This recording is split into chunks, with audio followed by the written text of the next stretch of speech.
It's probably began a lot with Milan. Because I had to bring these jerseys here.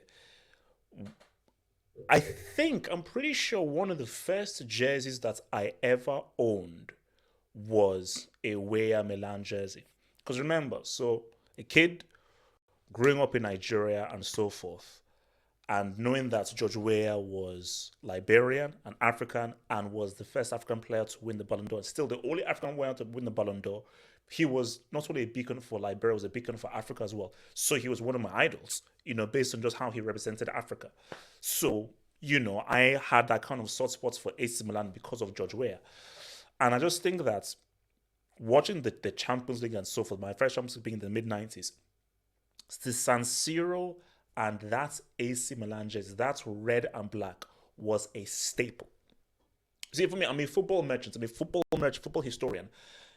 The staple of the UCL, that Milan jersey and San Siro was part of the tapestry and the foundations of the UCL, specifically for me. So that period where Milan were not in the UCL, it just didn't feel right. Yes, I respect the Bernabeu, respect the Bridge, respect the Camp Nou, respect Old Trafford, respect Anfield, you respect the Allianz Arena, you respect all of these places. But it just felt that if I'm playing a UCL and I don't have to go to the San Siro, it just felt weird. And even when Inter were there, it was cool, but there's just something about AC Milan and the San Siro, that stadium, that atmosphere, and AC Milan, that just feels specifically special. So coming into this season, I don't think anybody had a lot of hope about Milan. And when you look at how they struggled to get out of the groups, specifically those two losses they took against Chelsea, look at where Chelsea are right now. Like, you see, for me, this is like therapy for me because I'm dealing with some serious mental depression right now, and I'm very low.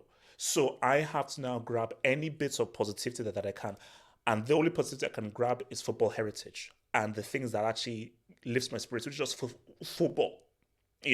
Like football realness and football heritage is what can lift my spirits in what is now the lowest I've ever been as a football fan, specifically with Chelsea. So you look at where they came through, and you just look at just even this game against against Napoli and so forth, and look at how Milan did it. It started with defense, and one of the main guys being your boy Maignan. Maignan plays at that World Cup. France maybe win that World Cup. Because Hugo Lloris is garbage. I get it. Quarter tax, I get it. And that's fine. I'm all with it. But make no mistake, Mike Maignan is the best keeper in the world right now. Courtois held that title for like a few years, but as of right now, without a doubt, Mike Maignan is pound for pound the best goalkeeper in the world right now. And that penalty save, amongst the other saves that he's made, and just how assured he is at the back, is what is very key. But what Milan are showing is something very interesting. You see, this notion that football has sort of evolved and can only be played one way, I'm like, because the whole notion is okay, it's all about attacking, possession, false stance, cool. But what you've now seen is, remember, the sexy team, the flashy team was Napoli.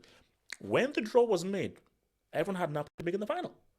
Based on Napoli's play, how good they've been, how entertaining it's been, and how Kvaratskhelia has been arguably one of the best players in the world, based on how well he's played, people had Napoli making the final. But this is the beauty of football. There are so many ways in which to get the Dubinsky. One plus one does not always equal two. I think what Milan showed is we're taking it old school. We're taking it back of the day, which is that you're going to be finding it very hard to break us down. We're going to defend like freaking Trojans. And we're going to say what's up on the counter. So Milan are now reverting back to that old school of how I grew up, which is about defense is where we start. Defense is where we build our momentum that we go through. These two guys. Now remember, Desai was the young maverick defender because Desai was that ball playing defender that no one knew. Hence why they got him from Marseille. And we know that Maldini is one of the greatest players of all time. Forget defenders, Maldini is one of the greatest players of all time. But based on what he did for defending, and Maldini is literally, he is the face of AC Milan in terms of making defending an art. And that is very key. I think Maldini just being part of the Milan structure and recruitment is very important. Because Maldini was the guy who went out and specifically said, no, I want Tomori. No, this kid here, I see something in this kid. And when Maldini, because it's so funny how this links into to Chelsea. So for some strange reason, Francis Lampard, in his infinite wisdom, feels that Tomori is not that great a defender, so Nana, he doesn't cut the mustard. But Maldini, who many people see as one of the finest defenders that the game has ever seen, he's the man that says, no, Tomori is that dude. So I wonder whose opinion I'd value. That of Lampard, a guy who's been sacked twice from a managerial job and so forth, or one of the best defenders of all time. I think I'll go with Maldini. I think I'll go with Maldini. And you don't just look at how good, whether it's Tio, whether it's Simon K, but Tomori as well, and how well these guys are defended. They've been beautiful because this was a defensive job. They did a job defensively on these dudes, and that's how Milan always were. Through Maldini, Nesta, Costa, Stam, and so forth. They always start off, we start with the defense and we say what's up. And by saying what's up, Leao. Because this game was almost like Leao against Kivica, you know. And Kivica did not have a bad game. He played well and he did the best he could. The penalty save, it is what it is. Everyone says the penalty, it is what it is. But he actually had a really good game and he did the best that he could on his own. But history will remember the moments of the game. And you have to understand the key thing of what Leao did. You have to understand football. When you're going on that run, you know you have the chance of doing something historic, something that will go viral. Because if Leao kept on going, and he scored that's goal of the season, and that will go down as one of the greatest goals in Champions League history, based on where he started the run from, and just how great his balance was. But what for Leao was that this ain't about me. This is about AC Milan. Rather than putting myself front and center, I've got to put the badge front and center. I've got to put Milan front and center. So he was like, look, I'm beating guys. I can go for the shot.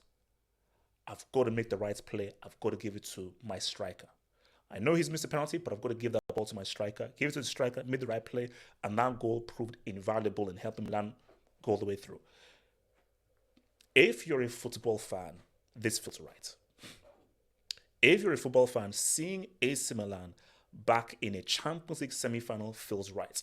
And as surprising as this is, because of where Milan were and how they sort of crawled their way back, winning the Scudetto, getting back into relevancy and so forth, I thought that, okay, quarterfinal will be cool. But the fact that they've managed to make a semi-final is surprising. But when the draw was made, Milan, Napoli, I was like, guys, don't look at it on the surface.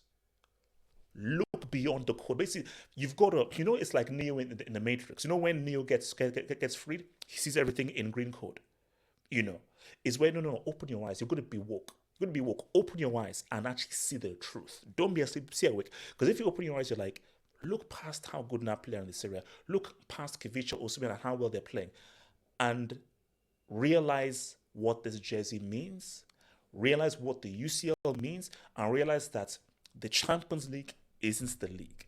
The league is one competition, the Champions League is another competition, and this just showed that from a mental point of view, psychological point of view, tactical points of view, Milan were just more ready, Champions League UCL wise, to really execute, as opposed to Napoli. Many people thought were the superior team, specifically with Osimhen coming back and then being at the crib. But look, it is amazing seeing AC Milan back. It's amazing seeing him then back. Can they win it? I don't know, because you know what it is? I'll tell you right now. The final that we're definitely not getting is Real Madrid-Milan, because it's similar to Brazil-Argentina. Because it's the final that everyone wants, and it would be the most Champions League final, because it would literally be the most successful team against the second most successful team. So that's literally would be the most Champions League final.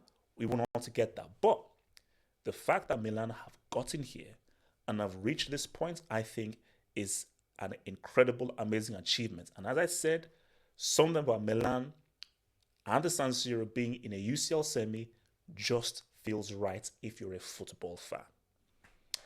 Hit that subscribe button over there, guys. Hit that subscribe button and check out those other vids, man. One love.